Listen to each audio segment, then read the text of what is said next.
variety of topics to enlighten, stimulate debate, and explore solutions. Hear the facts, hear the real-life stories, hear a view from the outside. Join Brayton Horn at 7:30 a.m. every Saturday on Nice Radio for A View from the Outside. This society need a spectacle. It might help us to see some evil. This society need a spectacle. 29 minutes to go before 8. A view from the outside. From the inside looking out, I noticed that a couple more resignations in the White House. The press secretary has resigned, Sean Spicer. I think the man in charge of ethics resigned early on in the week. The friends in the UK, they've gone on vacation. Let's check in with Brayton Horn and find out what's happening. Good morning to you, Brayton. Good morning to you, Randy. How are you this morning? Doing great. Good to hear you. Always good to hear you too. And I must commend you on the music that you've been playing, because you've played some of my favorite songs. I heard Dean Johnson, 5 Wasted Years.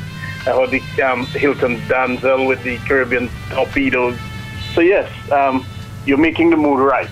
Let's put it out. Thank you. You're welcome. How is your weather? Oh, we got a good day. The weatherman says today is going to be fair to partly cloudy with a few scattered showers, and we're hoping that they're few and scattered. Let's hope so. Let's hope that they're few and scattered, and very scattered too. Yes, you mentioned Sean Spicer. He's gone. He's gone. He has resigned, and we now know that Anthony Scaramucci has been appointed as the head man, so to speak, in communications in the White House. Now, it is interesting because one commentator actually said that Sean Spicer going is only a stumbling block. The train wreck is fast approaching.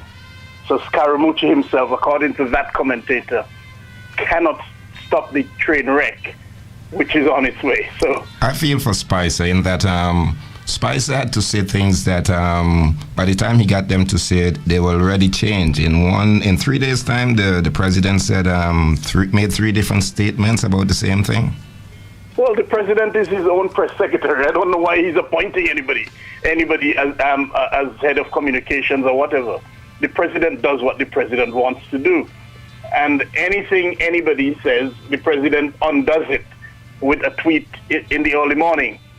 So there you go. And I genuinely believe what this commentator said when he said that the train wreck is fast approaching. And over time, the train will eventually be wrecked. How are things looking at your side? Is Teresa resting comfortably during this break, or is she worried?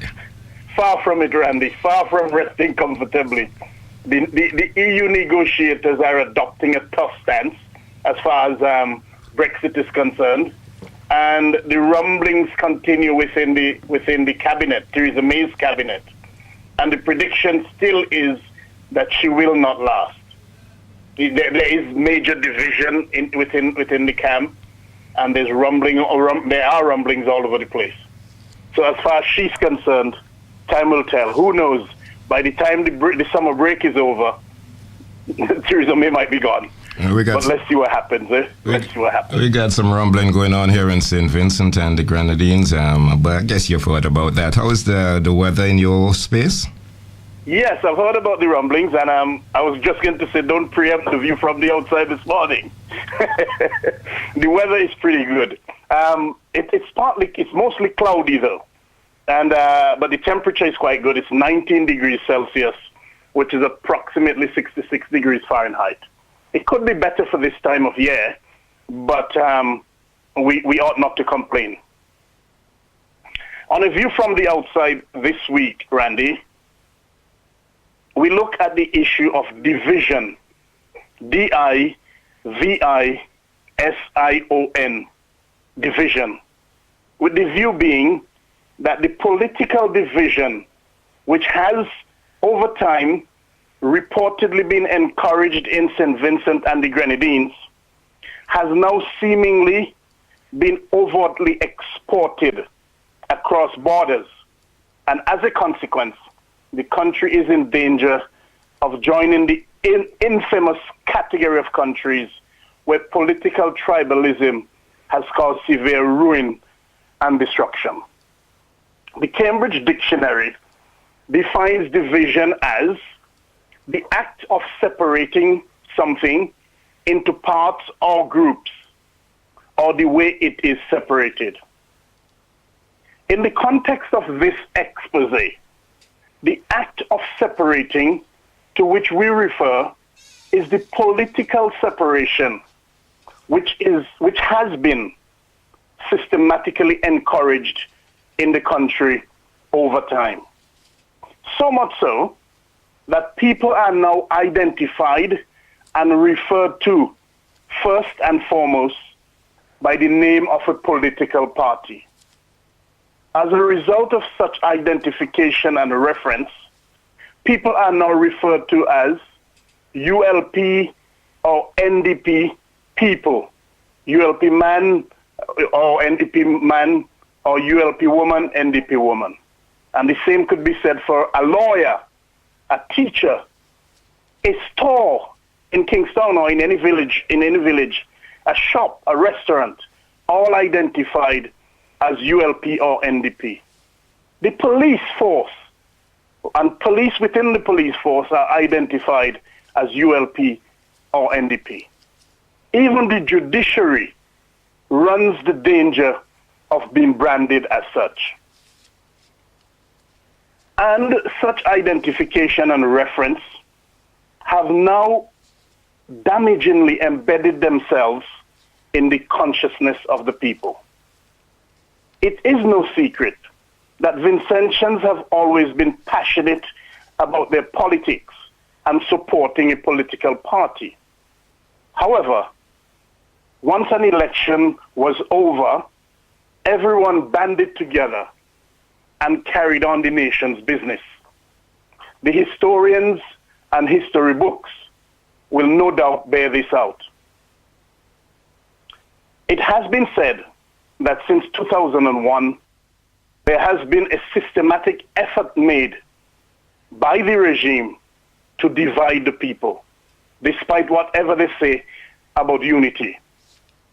It is reported that young professionals in particular were invited to meetings and told who they must or must not support for that matter, or who they must or must not associate with.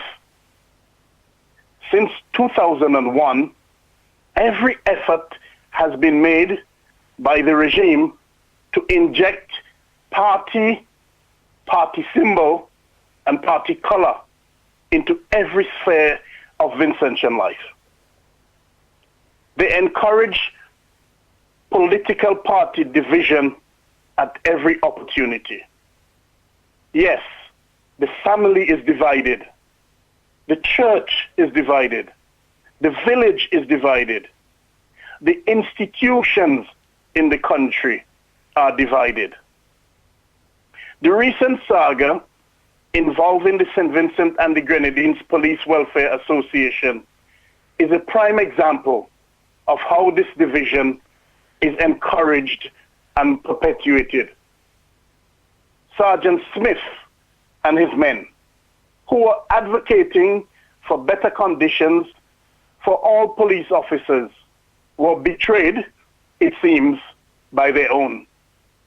We, on a view from the outside, encourage Sergeant Smith and his men, despite their current travails, to continue to advocate for better working conditions for all police officers.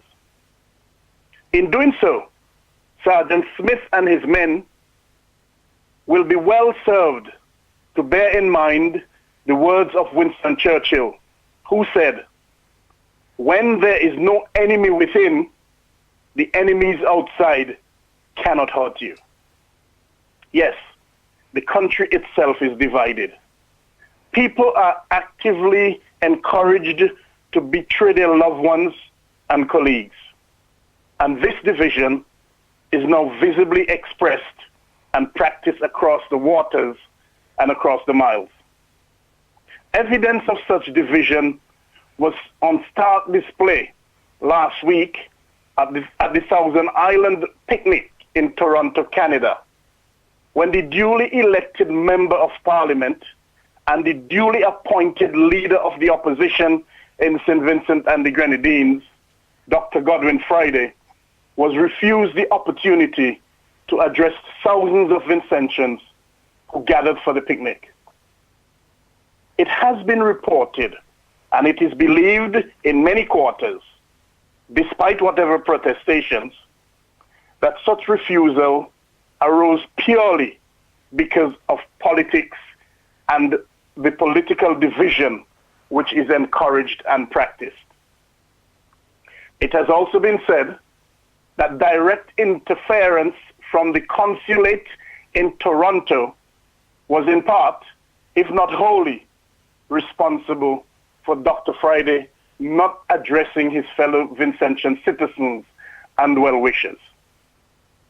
It must be noted that the Toronto saga highlights the problem which is evident, albeit more covertly, in other countries and other missions across the world. Many have reported that once it is known or there is a suspicion that they do not support the ruling regime at home, their names mysteriously disappear from official mailing lists, and as such, they are no longer invited to functions, official functions, on behalf of the state. Such division can never be good for the development of any country. A country can never progress with only a fraction of the nation's human resources functioning. There is therefore little wonder that Vincentians are experiencing the worst economic hardship in their entire history. A little wonder that parents literally struggle to afford the basic necessities to send their children to school. A little wonder that families go hungry. A little wonder that there is a healthcare system which is shambolic at best. Basic medication and supplies are not available even in the main hospital. There's a two-tier health system where on the one hand, the poor and others who cannot afford to buy their medication simply have to make do, while on the other hand, others simply fly out to other countries and seek medical attention elsewhere. It is clear that the division is not in any way in the country's interest. It is clear that if such division continues, then the country will sink deeper and deeper into the abyss.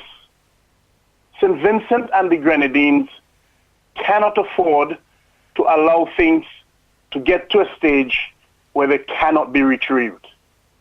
St. Vincent and the Grenadines cannot be allowed to become a place where people are encouraged to literally eat each other up.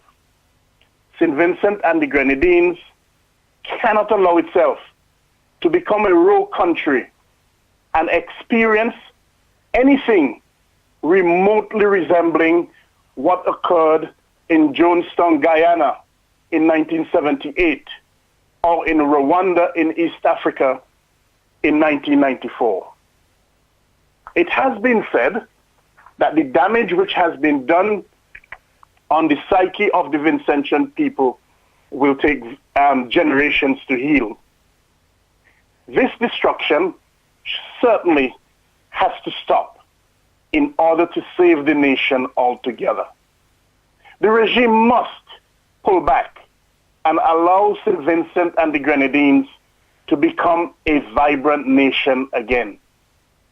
The Vincentian people, each and every one, must stand up and say, enough, no more. We must recognize that we are all one people and we must all work together for the betterment of the nation, not for the destruction of it.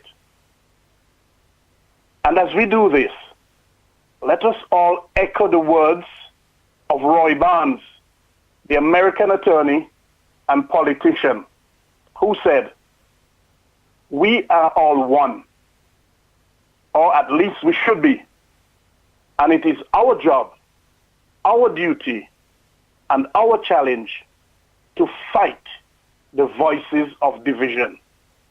Until next week, Randy, this is Brayton Horn with a view from the outside, with a reminder to our listeners to send feedback to aviewfromtheoutside@hotmail.com. That's aviewfromtheoutside@hotmail.com. Randy, have a pleasant Saturday, have a great weekend, and have a fruitful week ahead. All the best. Thank you. You and the family do have a great one, my man. Thank you, Randy.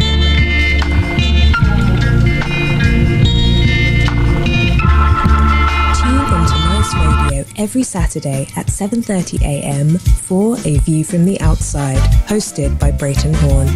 A View from the Outside takes a look at key issues affecting St. Vincent and the Grenadines and gives a global perspective on how these issues are viewed. Host Brayton Horn will examine a variety of topics to enlighten, stimulate debate, and explore solutions. Hear the facts, hear the real-life stories, hear A View from